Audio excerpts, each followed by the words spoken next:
Hey guys, once again, welcome to our YouTube channel. Subscribe to it and don't forget to press the bell icon. Hello everyone, welcome back. आज हम बात करेंगे आइल्स listening के complete the notes below, जिसको हम हमेशा जो है सेंटेंस कॉम्प्लीशन भी कहते हैं। तो मैंने क्योंकि प्रीवियस अपनी एक वीडियो सेंटेंस कॉम्प्लीशन की बनाई थी, तो मैंने इसकी थोड़ा सा यहाँ पे टाइटल डिफरेंट रखा है, means complete the notes below, क्योंकि फिर मैंने कहा कि स्टूडेंट्स शायद समझेंगे कि पार्ट 1 के ही वीडियो है, लेकिन ये पार्ट 1 की नहीं है, ये पार्ट 4 की है। और पार्ट 1 और पार्ट 4 हमारे पास काफ़ी सिमिलर होता है, और ये हमारे पास वो दो पार्ट्स होते हैं जिसमें स्टूडेंट्स फुल मार्क्स ले सकते हैं। It means in part 1 they can also achieve 10 out of 10, and in part 4 they can also achieve 10 out of 10, which means 20 out of 40 is guaranteed. But now हमने इस पे focus करना है, और ये थोड़ा सा हमारे पास पार्ट 1 से जो है थोड़ा सा डिफरेंट होता है, लेकिन बहुत सारे इसके फैक्टर्स जो है हमारे पास पार्ट 1 वाले ही होते हैं। जैसे कि मैं आपके साथ शेयर करूँ, तो ये हमारे पास एक टेस्ट है एज एन एग्जाम्पल, जो कि मैंने आइल्स की अपनी ऑफिशियल कैम्ब्रिज 17 वॉल्यूम जो बुक है उसमें से लिया है। तो यहाँ पे अगर आप देखें तो उसने हमें कहा है complete the notes below, right one word and और ए नंबर फॉर ईच आंसर। सो अगर आप मेरी सेंटेंस कंप्लीशन की पार्ट 1 के अगेंस्ट वीडियो देखें, तो वहाँ पे हमारे पास जस्ट वन वर्ड और नंबर इसी तरह की ही हमारे पास जो थी वो ब्लैंक्स थे, और यहाँ पे भी इसी तरह की भी। इसका क्या मतलब है, या कि आप इन ब्लैंक्स में कोई नंबर लिख सकते हैं या फिर आप कोई वर्ड लिख सकते हैं, इकट्ठे दोनों नहीं लिख सकते। इकट्ठे दोनों से क्या मुराद है, जैसे आप 10 एप्पल्स लिखते हैं, ये आपको अलाउ नहीं है। या तो आपने सिर्फ 10 लिखना है या आपने सिर्फ एप्पल्स लिखने हैं, आप दोनों को एक साथ एक ब्लैंक में यूज़ नहीं कर सकते।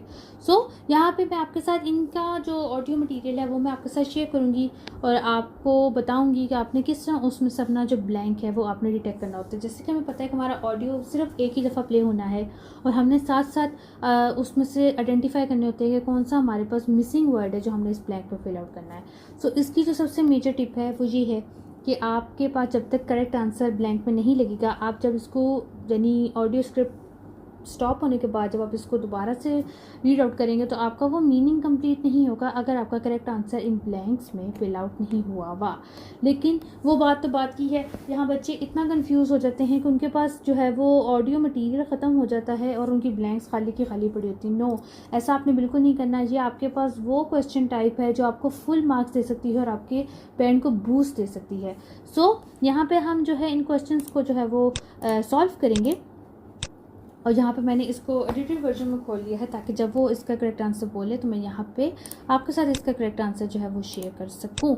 सो हमने यहाँ पे जो है अपने ऑडियो मटेरियल को जो है वो सुनना है, और हमने वहाँ से डिटेक्ट करना है कि हमारा करेक्ट आंसर क्या है। या तो हमारे पास कोई न्यूमेरिकल फॉर्म होगी या फिर हमारे पास कोई प्रॉपर वर्ड होगा जो हमने इन सेंटेंसेस में फिल आउट करना है। ये बेसिकली क्या होती है, पार्ट 1 जो हमारे पास होता है वो दो लोगों के बीच ही कॉन्वर्सेशन होती है, means it's something like reservation और समथिंग लाइक एन इंटरव्यू, जिसमें वो एक बंदा दूसरे बंदे से कोई इन्फॉर्मेशन ले रहा होता है। लेकिन जो हमारे पास पार्ट 4 की ऑडियो होती है वो हमारे पास एक लेक्चर होता है, मीन्स कि someone is giving a lecture on a specific topic क्या जो हमारे पास यहाँ पे ऊपर मेंशन हुआ है। जैसे कि यहाँ पे हमारे पास है the impact of digital technology on the Icelandic language. So ये हमारा मेन टॉपिक है, जिस पे हमारे पास जो भी वहाँ बंदा है या बंदी है, वो तो खैर हमें ऑडियो सुन के ही पता चलेगा, वो इस स्पेसिफिक टॉपिक पे एक लेक्चर दे रहा होगा। और वो लेक्चर हमारे पास इन डिफरेंट पार्ट्स पे जो है वो डिवाइडेड होगा। कौन से पार्ट, पहला पार्ट है हमारे पास द आइसलैंडिक लैंग्वेज, ठीक है। और उसके बाद हमने फिर यहाँ से हमारे पास इन 3-4 चीज़ों की बातें करेंगे, जिसमें से हमने अपने मिसिंग ब्लैंक्स जो हैं वो डिटेक्ट करने हैं। देन हमारे पास जो नेक्स्ट पार्ट है वो है यंग स्पीकर्स का, और इसमें भी हमारे पास 4 ब्लैंक्स है। देन हमारे पास एक पार्ट है टेक्नोलॉजी और इंटरनेट कंपनीज, इसमें जस्ट एक ब्लैंक है। और फिर लास्ट वन हमारे पास है द आइसलैंडिक गवर्नमेंट, और इसमें हमारे पास 2 ब्लैंक्स है। सो हमारे जो लेक्चर होगा वो इन 4 पार्ट्स पे जो है वो मुश्तमिल होगा, और हमने यहाँ से जो है वो डिटेक्ट करने हैं कि अब हमारे पास कौन सी ब्लैंक है। लेकिन जो हमारे पास लेक्चरर होता है या होती है जो भी होगी, वो हमारे पास यानी ऑडियो में एक तरह से हमें गाइड कर देगी कि वो आप किस टॉपिक के मुतालिक या किस पार्ट के मुतालिक बात करिए। First they will allow us some time to read out our questions 31 to I guess maybe 35 और 37। सो हम इसको इस तरह से सॉल्व आउट करेंगे। तो अब मैं आपके साथ इसका जो ऑडियो है वो शेयर करूँगी, और आपने इसको बहुत ध्यान से सुनना है, और फिर मैं आपको 1 बाय 1 जब एक ब्लैंक कंप्लीट हो जाएगा तो मैं इसको स्टॉप करूँगी और आपको बताऊँगी। Part 4. You will hear a lecturer on a languages course talking about the impact of digital technology on Icelandic, the native language of Iceland. First, you have some time to look at questions 31 to 40. Okay यहाँ पे उसने हमें जो है वो सारा ही time दे दिया है 31 से 40 तक रीड करने के लिए. सो आप लोग इसको रीड कर लीजिए.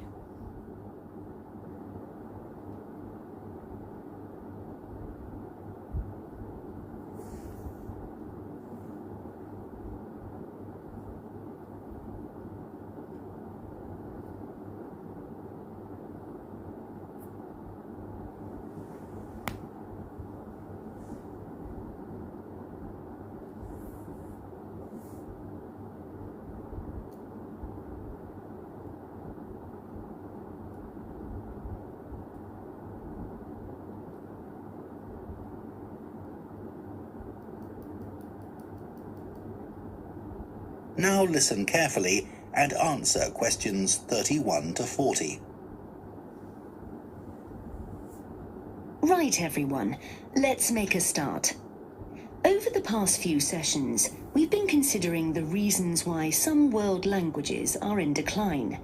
And today I'm going to introduce another factor that affects languages and the speakers of those languages, and that's technology, and in particular, digital technology. In order to illustrate its effect, I'm going to focus on the Icelandic language, which is spoken by around 321,000 people, most of whom live in Iceland, an island in the North Atlantic Ocean. So, यहाँ पे उसने अपनी first plan के मुताबिक जो है अपनी conversation यानी अपना लेक्चर जो है वो कंप्लीट कर लिया है. और उसमें उसने कैसे हमें बताया है कि वो हमारे पास इसी के मुतालिक बात करी है. उसने कहा है I am going to focus on the Icelandic language. So it means कि उसने हमारे इस पार्ट को जो है वो उसने हमें हाईलाइट कर दिया है कि वो इस पार्ट के मुतालिक बात करेगी. और फिर उसने हमें कहा है कि which is spoken nearly around 3,21,000 people. So इस ब्लैंक में हमारे पास क्या आंसर आएगा? It's 3,21,000 speakers. पीपल एक ही बात है. सो इस तरह से आपने इसको जो है वो फिगर आउट करना है कि हमारे पास जो हमारी स्पीकर है वो अब किस ब्लैंक के अगेंस्ट जो है वो बात कर रही है. मैं इसको रेड कर देती हूँ ताकि हमारे पास हमें दूर से पता चल जाए कि ये हमारा करेक्ट आंसर है. So now I am going to play the rest of the audio. So now we have to identify our missing word against blank number 32. The problem for this language is not the number of speakers, even though this number is small, nor is it about losing words to other languages, such as English. In fact, the vocabulary of Icelandic is continually increasing, because when speakers need a new word for something, they tend to create one, rather than borrowing from another language. So, हमारा इसका क्या correct answer है? She said, in fact, the vocabulary of Icelandic is continually increasing because when speakers need a new word for something, they tend to create one rather than borrowing from another language. So, our correct answer is vocabulary. मैं इसका font थोड़ा जो है वो छोटा कर देती हूँ, पर इतना भी छोटा नहीं कि आप लोगों को दिक्कत हो देखने में, लेकिन इतना कर देती हूँ कि अपनी ब्लैंक में एटलीस्ट वो कंप्लीट हो जाए. सो आपने इस तरह से उसको ऑडियो में से डिटेक्ट करना है. यहाँ तो मैं आपको 1 बाय 1 ऑडियो को स्टॉप करके और फिर प्ले करके आपको बता रही हूँ, लेकिन वहाँ पे हमारे पास एज ए होल ये ऑडियो प्ले होनी है और हमने इसमें से वर्ड्स डिटेक्ट करने हैं. क्योंकि जब हमें वो टाइम देते हैं पहले कि आप इस ऑडियो को सुन लें, तो हमने यहाँ से अंदाज़ा लगा लेना होता है कि इस ब्लैंक में क्या चीज़ आएगी. अब जैसे हमारे पास फर्स्ट ब्लैंक थी तो उसमें हमसे पूछा गया था कि has approximately dash speaker. So it means कि यहाँ पे कोई ना कोई नंबर ऑफ पीपल्स हमारे पास आएंगे. सो हमें यहाँ से अंदाज़ा हो गया था. तो जब उसने 3,21,000 बोला तो हमें पता चल गया कि यहाँ पे ये आएगा. और उसके बाद जैसे उसने बात की has a dash that is still growing, it means कि कोई फैक्टर है, मेजर फैक्टर है जो कि अभी तक इसमें से मिसिंग है. सो जब उसने वोकेबलरी कहा कि लैक ऑफ वोकेबलरी, तो हमें यहाँ पर पता चल गया कि इट्स द वोकेबलरी. नाउ हमारे पास नेक्स्ट जो सेंटेंस है उसमें कोई मिसिंग वर्ड नहीं है. सो ये कॉन्वर्सेशन थोड़ी सी चलेगी. उसके बाद फिर जब वो बात करेगी कंप्यूटर बेस्ड कॉन्सेप्ट्स की, तो फिर हमने यहाँ पे डिटेक्ट करना है कि हमारे पास कौन सा वर्ड है. All this makes Icelandic quite a special language. It's changed very little in the past millennium, yet it can handle 21st century concepts related to the use of computers and digital technology. Take, for example, the word for web browser. This is vafri in Icelandic, which comes from the verb to wander. I can't think of a more appropriate term because that's exactly what you do mentally when you browse the internet. Then there's an Icelandic word for podcast, which is too hard to pronounce, and so on. So, what will be our correct answer? Yes, it's the podcast. So, I'm going to type it here. और हमें यहाँ पे जैसे पता चल गया कि उससे पहले हमारे पास कंप्यूटर बेस्ड कॉन्सेप्ट्स के लिए कौन सा वर्ड यूज़ किया था. मैंने आपको पहले भी कहा है कि यहाँ पे आपको थोड़े से सिनोनिम्स या थोड़े से पैराफ्रेजिंग का सामना करना पड़ेगा. सो इस चीज़ को अपने खासा ध्यान में रखना है. यहाँ पे हमारे पास क्वेश्चन में था has its own words for computer based concept such as web browsers and dash. So हमें यहाँ से थोड़ा सा पता चल गया था कि वो चीज़ है, किसी चीज़ का नाम है. और जब उसने हमारे पास ऑडियो में कहा तो उसने वर्ड यूज़ किया the use of computers and digital technologies. Take for example the word for web browser. So यहाँ पे हमें पता चल गया कि वो इसी की मुतालिक बात कर रही है. So now we are moving towards our rest of questions. और यहाँ पे वो पहले इस चीज़ को मेंशन करेगी कि वो अब यंग स्पीकर्स की बात करेगी, बट हो सकता है कि वो सेम ये वर्ड ना यूज़ करे, इसका कोई अल्टरनेट वर्ड यूज़ करे. Icelandic then is alive and growing, and it's a big but. Young Icelanders spend a great deal of time in the... So यहाँ पर उसने क्या वर्ड यूज़ किया है? Young Icelanders. So young speakers means young Icelanders. Icelanders means वहाँ के रहने वाले लोग, वहाँ के उस लैंग्वेज को बोलने वाले लोग. digital world, and this world is predominantly English. Think about smartphones. They didn't even exist until comparatively recently. But today, young people use them all the time to read books, watch TV or films, play games, listen to music and so on. So, यहाँ पे हमारा correct answer क्या है? Exactly, it's the smartphones. So, बस आपने इस तरह से इसको जो है वो अपने ज़रा सा स्किल्स को शार्प रखना है, तो आपको भी कोई भी इसमें ऐसी डिफ़िकल्टी नहीं होगी करेक्ट आंसर के आइडेंटिफिकेशन में. Obviously, this is a good thing in many respects because it promotes their bilingual skills. But the extent of the influence of English in the virtual world is staggering, and it's all happening really fast. So, what did she mention? Which kind of skill she mentioned? Yes, it's the bilingual skill. और दूसरी बात, आपने spells का बहुत ध्यान रखना है. अगर आपने स्पेल मिस्टेक की तो आपका आंसर जो है वो इनकरेक्ट जो है कंसीडर होगा. तो आपने स्पेल्स का बहुत ध्यान रखना है. सो ऐसा ना हो कि आप यानी आपका आंसर का मतलब वही हो लेकिन उसके स्पेल गलत होंगे तो फिर वो गलत शुमार हो. Now we are moving towards our blank number 36. For their parents and grandparents, the change is less concerning because they already have their native speaker skills in Icelandic. But for young speakers, well, the outcome is a little troubling. For example, teachers have found that playground conversations in Icelandic secondary schools can be conducted entirely in English. So, what did she mention? Yes, playgrounds. सो यहाँ पे आपको question जब आप पहले read out कर लेंगे तो आपको अंदाज़ा हो जाएगा कि वो कौन सी चीज़ है जो यहाँ पे इस ब्लैंक में जो हमारे पास बिल्कुल प्रॉपरली फिट हो जाएगी. सो जैसे यहाँ पे अगर हम देखें, अगर मैं इसका थोड़ा सा साइज़ छोटा कर दूँ तो फिर ये आपका एग्जैक्टली यहाँ पे प्रॉपरली फिट हो जाएगा. सो यहाँ पे जैसे वो कह रहा था are having discussions using only English while they are in the dash at the school. So कोई स्कूल का ही पार्ट होगा, ऑब्वियस सी बात है, हमें यहाँ से अंदाज़ा हो रहा है. So they are in the playground at the school. और उसने वहाँ पे बस कॉन्वर्गेशन वहाँ पे अपनी ऑडियो स्क्रिप्ट में उसने हमें क्या कहा था. For example, teachers have found that playground conversations in Icelandic secondary schools can be conducted entirely in English. So यहाँ से आपने फोकस किया, आपने इस चीज़ को डिटेक्ट किया कि उसने बात वही कही है लेकिन words are totally different.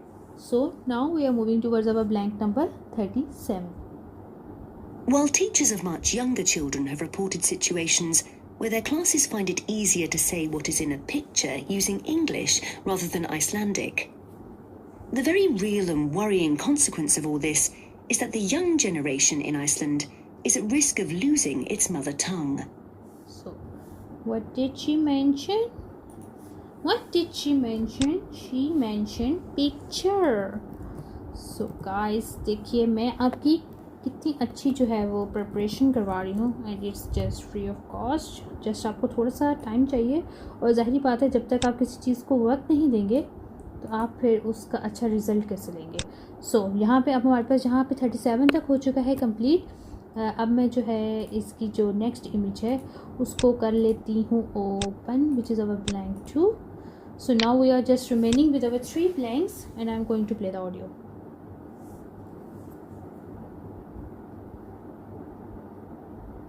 Of course, this is happening to other European languages too.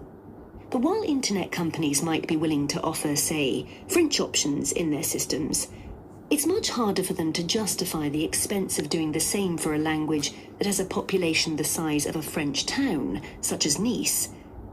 The other drawback of Icelandic is the grammar, which is significantly more complex than in most languages. At the moment, the tech giants are simply not interested in tackling this. So, what did she mention? Because of how complicated its grammar is. So, our correct answer will be grammar. Oh my god, the font size is so big. First I need to reduce the font size. Yes, it's properly fit. So यहाँ पे हमने ध्यान इसी चीज़ों का रखना है कि वो बात वही करेगी लेकिन उसके वर्ड्स टोटली डिफरेंट होंगे। अब हमारे पास जस्ट 2 ब्लैंक्स रह गए हैं और हमने उनको अच्छे से ध्यान से सुनना है ताकि हम उसको पकड़ सकें। What is the Icelandic government doing about this? Well, So what did she said? What is the Icelandic government doing about this? So now the rest of the lecture is totally dependent on the Icelandic government. So हमें यहाँ से पता चल गया, यहाँ तक हमारी audio complete हो चुकी है। अब वो इन 2 ब्लैंक्स की ही बात करेगी। सो थोड़ी सी आपकी कॉन्वर्सेशन जो होगी वो इन 2 सेंटेंसेस पे जो है वो रिलाई करती होगी और यहाँ पे हमारा कोई मिसिंग वर्ड नहीं है। So we just have to listen it very carefully और फिर हमारे पास जो कॉन्वर्सेशन का थोड़ी सा लास्ट पार्ट होगा वो हमने ध्यान से सुनना है क्योंकि हमारे आंसर्स वही हैं। Sums of money are being allocated to a language technology fund that it is hoped will lead to the development of Icelandic-sourced apps and other social media and digital systems. But clearly this is going to be an uphill struggle. On the positive side, they know that Icelandic is still the official language of education and government. It has survived for well over 1,000 years, and the experts predict that its future in this nation-state is sound and will continue to be so. However, there's no doubt that it's becoming an inevitable second choice in young people's lives. This raises important questions. When you consider how much of the past is tied up in a language, will young Icelanders lose their sense of their own identity? Another issue that concerns the government of Iceland is this. So, what did she use in the blank 39? उसने कुछ कहा है कि वो कुछ खो देंगे, यानी आइसलैंडर्स अपना कुछ खो देंगे। Yes, she talked about their identity. So आपने यहाँ पे आइडेंटिटी, इस चीज़ का भी ख्याल रखना, अगर आपने आइडेंटिटी की जगह पे आपने आइडेंटिटीज़ लिख दिया तो ये आपका रॉन्ग आंसर कंसीडर होगा। क्यों? क्योंकि उसने आइडेंटिटी वर्ड यूज़ किया है। तो आपने इस चीज़ का भी बहुत ध्यान रखना है कि जो एग्जैक्टली वर्ड उसने यूज़ किया है अपनी ऑडियो में, आपने एग्जैक्टली वही वर्ड यहाँ ब्लैंक में मेंशन करना है। So now we are just left with our last blank. So इसको भी कर लेते हैं। If children are learning 2 languages through different routes, neither of which they are fully fluent in, will they be able to express themselves properly? So now our audio less ख़त्म हो गई है। तो उसने किस चीज़ के मुतालिक कहा है? हमारे पास यहाँ क्या है? Blank is worried about the consequences of children not being dash in either Icelandic or English. So उसने किस मुतालिक कहा है? Yes, she talked about their fluency. But जो वर्ड उसने एग्जैक्ट यूज़ किया है वो है fully fluent. But we are just allowed to write only one word. So we are going to write fluent. So इस तरह से हमारे पास जो पार्ट 4 के जो ब्लैंक्स है वो हो गए हैं कंप्लीट। और जैसे देखा आपने कि कितनी आसानी में ऐसे चुटकी में हमारे पास ये हो गए हैं और इसमें कोई हमें इस तरह की कन्फ्यूजन नहीं हुई कि हमें समझ ना आए। लेकिन अभी मैंने आपके साथ 1 बाय 1 कॉन्वर्सेशन शेयर की है। जब मैं आगे जाऊंगी थोड़े एडवांस लेवल पे तो फिर मैं ये सारी कॉन्वर्सेशन एक ही दफ़ा प्ले करूँगी और उसके बाद इसके करेक्ट आंसर आपके साथ शेयर करूँगी। अभी तो मैंने थोड़ा सा उसको कहते हैं ना हाथ हौला रखा है, क्योंकि अभी पहली दफ़ा है तो ज़रा मैं नहीं चाहती कि मैं इतनी स्ट्रिक्ट हो जाऊँ कि आप लोग घबरा ही जाएँ। सो हमारे पास ये जो हो गए हैं कंप्लीट। आई होप कि आपको इसके बहुत अच्छी अंडरस्टैंडिंग बन गई होगी और बस इसी तरह से आपने जो है वो वर्ड्स डिटेक्ट करने हैं, आइडेंटिफाई करने हैं और उनको फिल आउट कर देना है। तो चलिए यहाँ पे अब मेरा जाने का वक्त हो गया है, वीडियो होती है ख़त्म, फिनिश एंड। तो मिलेंगे नेक्स्ट लेक्चर में, नेक्स्ट क्लास में, नेक्स्ट टॉपिक के साथ और उसकी इसी तरह की टिप्स के साथ। तब तक दीजिए अपने टीचर्स को इजाज़त। Take care. Subscribe to our channel and don't forget to press the bell icon. I hope you like my video.